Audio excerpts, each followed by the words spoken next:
5 seconds.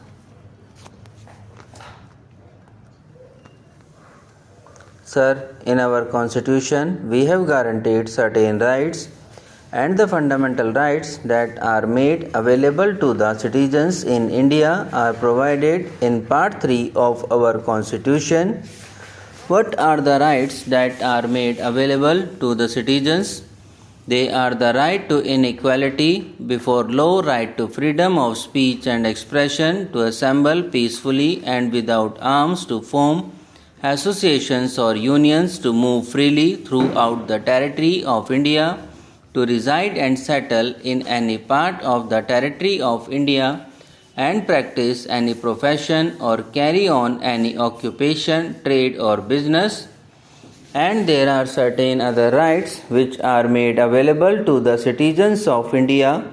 If we study and examine these rights, I am constrained to say that these rights can be enjoyed by those people who are rich or people who are having enough to exist on.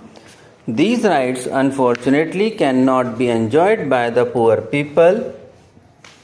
In the other constitutions of the world, there are certain other fundamental rights made available, and those rights are right to existence itself. It is not mentioned in those constitutions that the right to existence is made available to the citizens, but under different headings. Those rights are made available. The right to education is made available. The right to shelter is made available. The right to education is made available.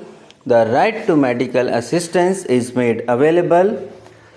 These kinds of rights were made available to citizens in some countries of the world. If we study the American Constitution, these kinds of rights are not made available to the citizens in the American Constitution.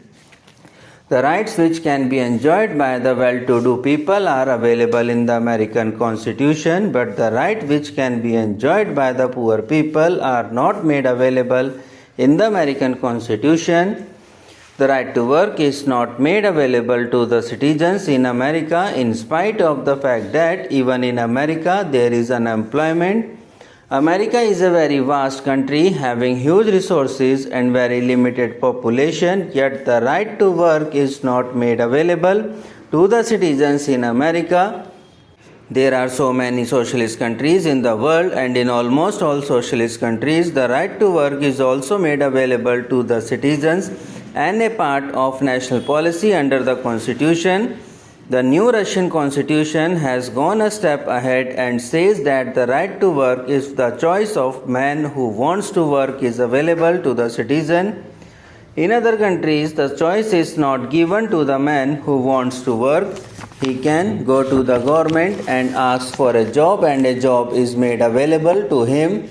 He has to accept it whether he likes it or not. But in the Russian constitution, one can say, I want a job of this kind, and that kind of job should be made available to me, and that of a job is given to him under the new constitution in the Russian.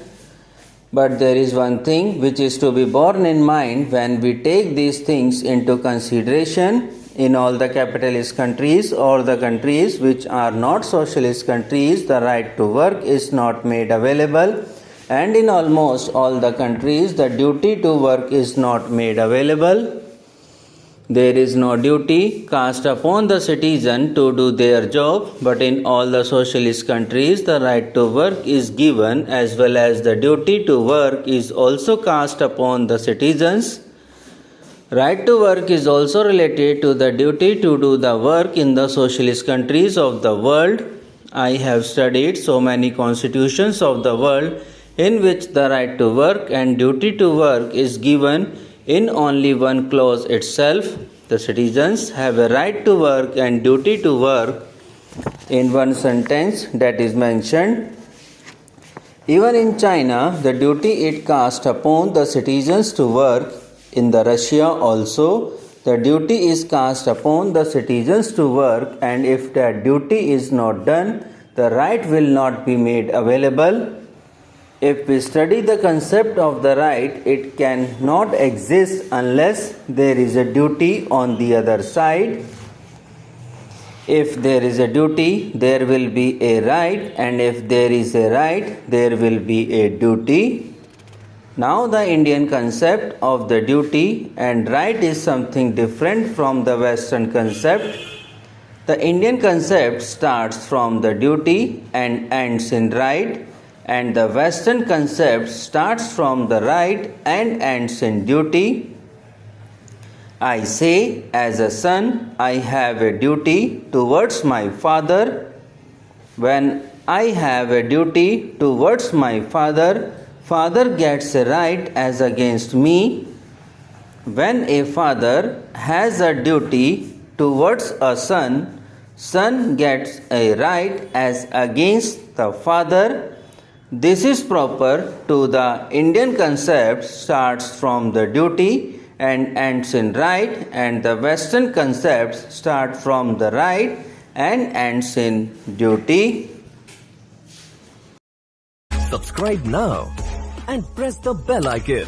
Never miss an update.